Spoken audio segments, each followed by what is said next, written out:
Salam sejahtera di dalam nama Tuhan Yesus Kristus. Shalom. Bapak Ibu, kita bertemu lagi pada kesempatan ini untuk merenungkan firman Tuhan dalam kitab Yohanes 18 ayat 38b sampai pasal 19 ayat 16a di bawah tema Raja yang tersalib. Kita sudah berada pada Minggu Sengsara yang kelima. Mari kita berdoa. Terima kasih Tuhan, kami boleh menikmati hari yang Kau anugerahkan untuk kami, dan kembali kami akan mendengarkan firman Tuhan, merenungkannya bersama, dan biarlah Tuhan memberikan kemampuan kepada kami untuk kami dapat paham, kami mengerti, sehingga firman Tuhan yang kami dengar, yang kami mengerti, dapat kami lakukan untuk menjadi pegangan dasar dari hidup kami setiap hari. Berkenan Engkau memakai hamba-Mu dalam pemberitaan firman Tuhan, sehingga semua yang boleh mendengar diberkati dengan firman Allah. Di dalam nama Tuhan Yesus, Juru Selamat, kami berdoa kepadamu. Amin. Bapak Ibu, marilah kita membaca Injil Yohanes pasal 18, ayat 38b sampai ayat pasal 19, ayat 16a. Sesudah mengatakan demikian, keluarlah Pilatus mendapatkan orang-orang Yahudi dan berkata kepada mereka, "Aku tidak mendapati kesalahan apapun padanya. Tetapi pada kamu ada kebiasaan bahwa pada Paskah aku membebaskan seorang bagimu. Maukah kamu supaya aku membebaskan raja orang Yahudi bagimu?" Mereka berteriak pula, "Jangan dia, melainkan Barabas. Barabas adalah seorang penyamun." Lalu Pilatus mengambil Yesus dan menyuruh orang menyesah dia. Prajurit-prajurit menganyam sebuah mahkota duri dan menaruhnya di atas kepalanya. Mereka memakaikan dia jubah ungu. Dan kembali maju ke depan, mereka berkata, "Salam, hai Raja orang Yahudi." Lalu mereka menampar Yesus. Lalu mereka menampar mukanya. Pilatus keluar lagi dan berkata kepada mereka, "Lihatlah, aku membawa dia keluar kepada kamu, supaya kamu tahu bahwa aku tidak mendapati kesalahan apapun padanya." Lalu Yesus keluar, bermahkota duri dan berjubah ungu. Maka kata Pilatus kepada mereka, "Lihatlah manusia itu." Ketika imam-imam kepala dan penjaga-penjaga itu melihat dia, berteriaklah mereka, "Salibkan dia, salibkan dia." Kata Pilatus kepada mereka, "Ambil dia dan salibkan dia, sebab aku tidak mendapati kesalahan apapun padanya."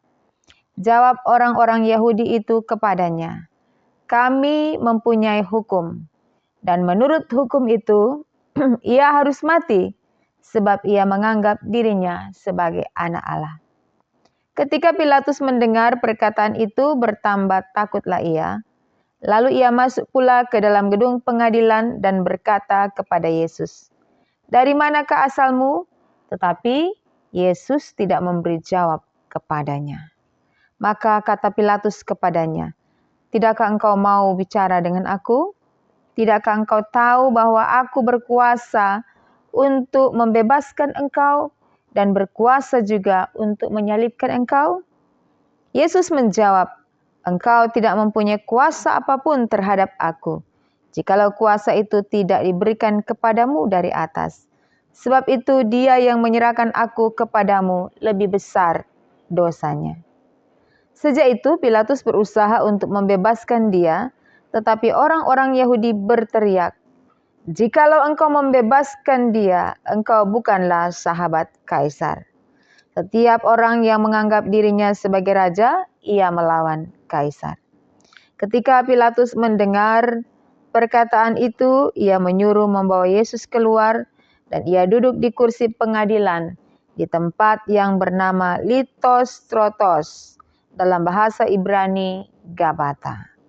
Hari itu ialah hari perayaan Paskah, kira-kira jam 12. Kata Pilatus kepada orang-orang Yahudi itu, "Inilah rajamu." Maka berteriaklah mereka, enyahkan dia, salibkan dia.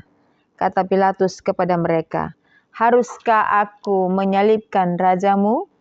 Jawab imam-imam kepala, kami tidak mempunyai raja selain daripada Kaisar. Akhirnya Pilatus menyerahkan Yesus kepada mereka untuk disalibkan. Bapak Ibu, demikianlah kita telah membaca Alkitab dalam kitab Injil Yohanes 18 dan pasal 19. Salah memahami sesuatu atau seseorang bisa menimbulkan pertengkaran, perdebatan, pertikaian, dan biasanya sampai ada yang dikorbankan. Kesalahan dalam memahami bisa saja karena tidak mengerti atau tidak tahu tentang kebenaran yang semestinya. Itulah yang kita temukan di dalam bacaan firman Tuhan pada kesempatan ini. Perjumpaan Pilatus dengan Tuhan Yesus di pengadilan. Siapa Pilatus? Pilatus itu adalah gubernur di provinsi Yudea di Kekaisaran Romawi. Tahun 26 sampai 37 Masehi pada zaman Kaisar Tiberius. Pilatus inilah yang mewakili pemerintah Romawi di Yerusalem untuk mengadili Yesus Kristus. Sebab para pemimpin agama Yahudi tidak memiliki wewenang untuk membunuh. Mereka takut untuk membunuh.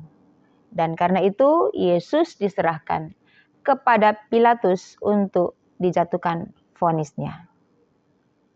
Dan dalam perdebatan di pengadilan, berulang kali Pilatus pun mengakui bahwa ia tidak menemukan kesalahan pada Yesus.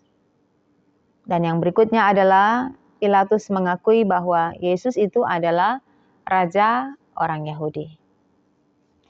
Ketika Pilatus tidak menemukan kesalahan di dalam diri Yesus dan pemeriksaan sudah berlangsung, maka kita tahu bahwa Yesus bukanlah orang yang jahat dan bukanlah penjahat. Sebenarnya apa yang dituduhkan kepada Yesus? Yaitu Yesus dituduh melakukan pelanggaran agama. Mengapa?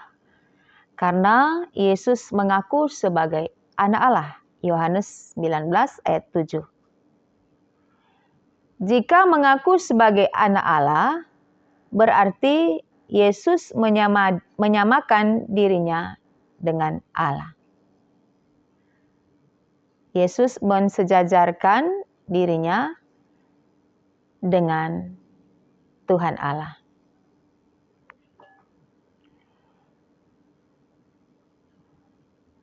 Yesus mengaku juga sebagai raja orang Yahudi.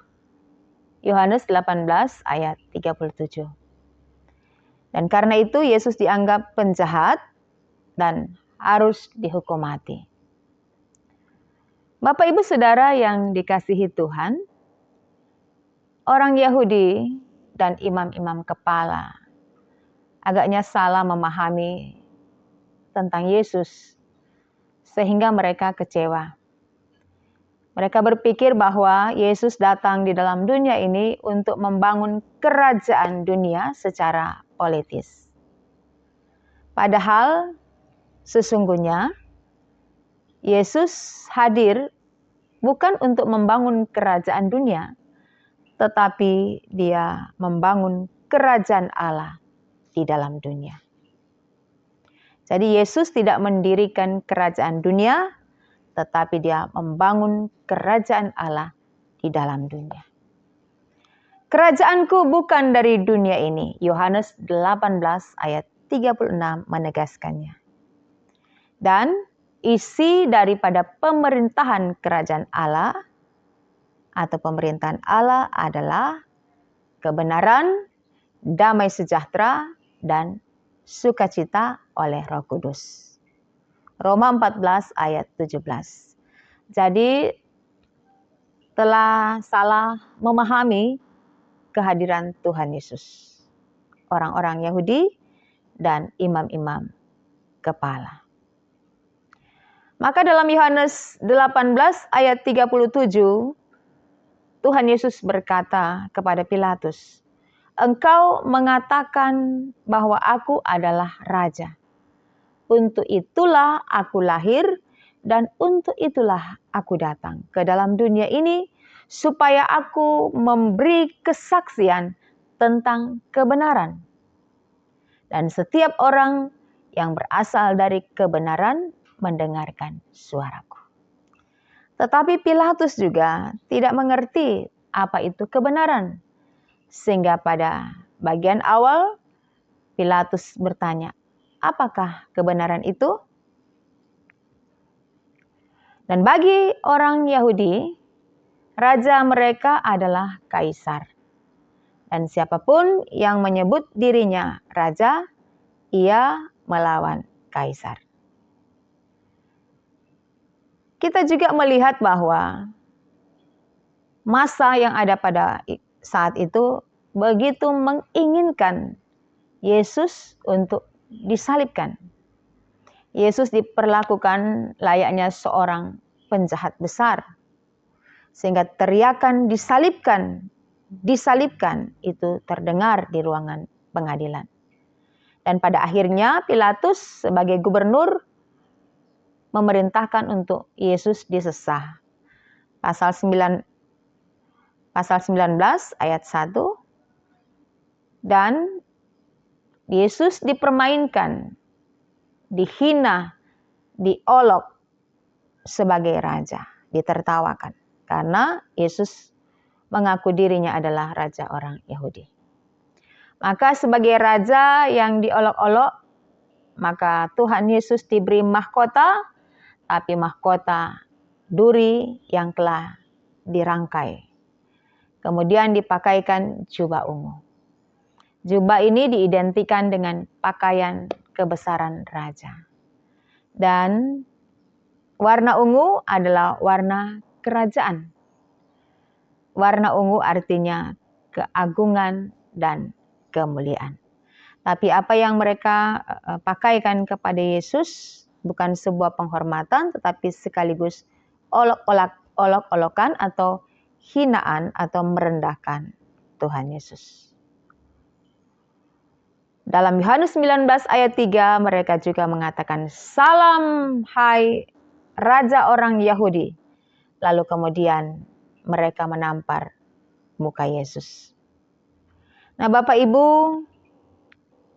berkenaan dengan tradisi Hari Raya Roti Tidak Beragi, tanggal 14 Nisan, sekitar bulan Maret dan April, dalam Paskah Yahudi, Pilatus mengatakan bahwa ada kebiasaan bahwa di Hari Raya Paskah Yahudi untuk membebaskan orang tahanan.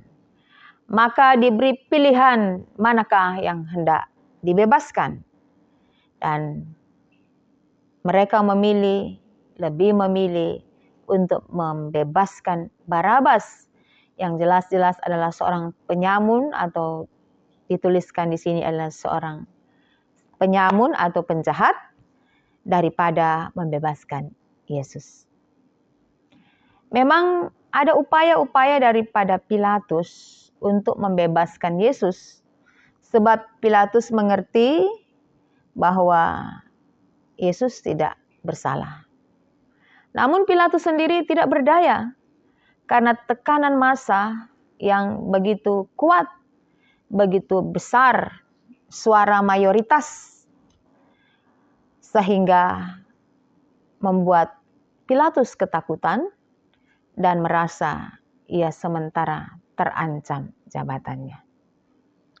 Teriakan itu adalah seperti tadi, "Salibkan dia, salibkan dia." Dan pada akhirnya vonis dijatuhkan, Yesus diserahkan untuk disalibkan. Kita mengerti bahwa Yesus memang Mesias, tapi juga dia raja, tapi bukan raja secara politis. Tetapi kenyataan yang harus diterima, Yesus digiring untuk disalibkan. Saudara-saudara yang dikasihi Tuhan, kita sudah berada di Minggu Sengsara yang kelima. Melalui perenungan firman Tuhan kali ini, kita mendapatkan pelajaran berharga untuk hidup beriman kita sebagai pengikut Tuhan Yesus. Pemahaman Tuhan Yesus tentang siapa Dia dan untuk apa Dia datang ke dalam dunia ini membuat Ia tidak menolak penderitaan dan kesengsaraan. Justru Yesus bersedia dengan rela menghadapinya dengan sikap berani, tenang, dan berwibawa.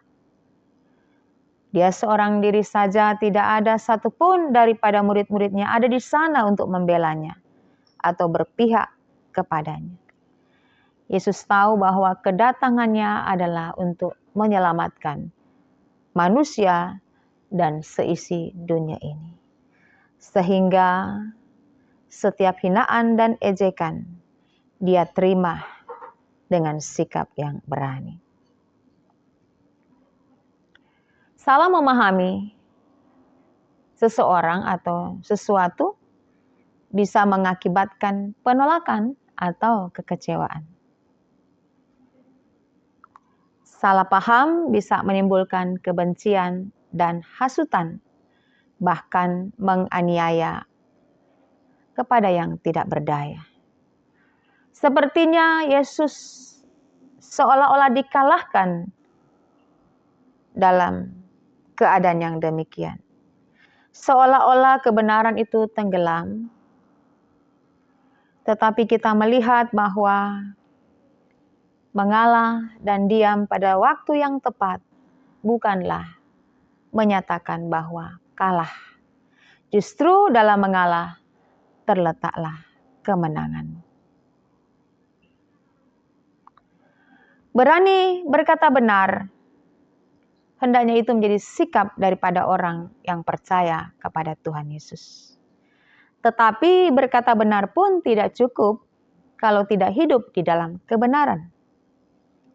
Kebenaran adalah dasar seseorang untuk berani berkata benar dan berani mengambil keputusan yang benar di saat yang tepat. Mengapa? Karena biasanya sering terjadi kita mengambil keputusan-keputusan yang salah karena kita sendiri tidak hidup dalam kebenaran. Bahkan ketika kita ada dalam kesempatan bersama dengan orang lain, kita menyerah pada keadaan. Padahal semestinya kita berbicara tentang kebenaran. Kita menyaksikan tentang kebenaran. Bukankah Tuhan Yesus berkata, barang siapa yang mendengar suaraku, dia berkata tentang kebenaran. Lalu dalam Yohanes 8 ayat 32 mengatakan, kebenaran akan memerdekakan. Berani menegakkan kebenaran. Itulah yang harus kita lakukan. Apalagi ketika seseorang dipercayakan memegang suatu jabatan penting di dalam pemerintahan atau dalam kemasyarakatan. Karena pada banyak kesempatan atau di era sekarang ini, orang lebih memilih menghanyutkan diri, mengikuti arus, walaupun telah mengetahui tentang kebenaran. Karena takut untuk kehilangan jabatan, takut untuk kehilangan kuasa, dan takut untuk menerima risiko yang paling buruk. Kita pun telah melihat contohnya di dalam diri seorang yang bernama Pilatus. Bapak, Ibu, Saudara-saudara yang dikasihi Tuhan, seringkali pula salah memahami seseorang membuat kita melakukan tindakan-tindakan anarkis atau tindakan-tindakan menghakimi dan menganiaya. dari apa yang telah ditunjukkan Tuhan Yesus ketika menghadapi situasi yang gawat yang diperhadapkan kepadanya ketika itu, Tuhan tetap bertindak sebagai seseorang yang menjalani dan hidup di dalam kebenaran. Mungkin saja kita tidak hanya salah memahami tentang orang lain atau tentang sesuatu, tetapi barangkali dalam kehidupan beriman kita sering memahami tentang Tuhan yang kita imani. Kadang kita berpikir bahwa menjalani kehidupan sebagai seorang yang percaya kepada Tuhan Yesus, kita akan menjalani atau mendapatkan kehidupan yang mudah. Kalau saya ikut Tuhan, maka hidup saya akan diberkati. Tidak ada masalah, aman-aman saja, dan semua baik-baik saja. Tetapi ketika kenyataan yang berbeda kita terima, maka kita akan menjadi kecewa dan meninggalkan Tuhan Yesus karena kita tidak sanggup menghadapi segala risiko-risiko dari hidup beriman kita. Terkadang juga kita salah memahami bahwa dengan memberi persembahan, maka Tuhan akan memberi kepada kita berlipat-lipat kali ganda. Kalau kita sudah memberi, kita tinggal menunggu Tuhan mencurahkan berkat-berkat-Nya kepada kita karena kita sudah lebih dahulu memberi. Kita menginginkan kita diberkati, kita mendapatkan kesehatan, karena kita sudah menjadi orang yang begitu rajin beribadah, kita sudah tekun berdoa, lalu ketika kenyataannya kita tidak mendapatkan apa yang kita inginkan, maka kita kecewa dan menuduh Tuhan berbuat yang tidak patut kepada kita. Salah paham selalu saja terjadi, bukan hanya di kehidupan sosial kemasyarakatan, tetapi juga terjadi di kehidupan kekristenan atau persekutuan atau kumpulan orang-orang yang mengaku orang percaya kepada Tuhan Yesus. Sehingga tidak jarang ada perselisihan, ada pertengkaran, ada hubungan-hubungan yang sudah menjadi renggang. Sehingga pertemuan-pertemuan dalam ibadah akan menjadi hambar dan kita tidak menikmati damai sejahtera. Tuhan Yesus berkata bahwa kerajaannya di dalam dunia ini adalah berisi damai sejahtera, kebenaran, dan sukacita oleh Roh Kudus. Itu berarti Tuhan Yesus membawa suatu pemerintahan yang sangat berbeda dengan apa yang ada di dalam dunia ini. Tuhan Yesus hadir untuk membawa damai sejahtera. Tidak dengan kekerasan, tidak dengan aniaya. Itulah kebenaran yang seringkali kita tidak mengerti, kita tidak paham. Kerajaan Allah memang dibangun di dalam dunia ini, tetapi tidak berasal dari dunia ini. Demikianlah kita juga sebagai gereja Tuhan, sebagai orang-orang yang percaya kepada Tuhan. Kita ada di dalam dunia ini, tetapi kita tidak berasal dari dunia ini.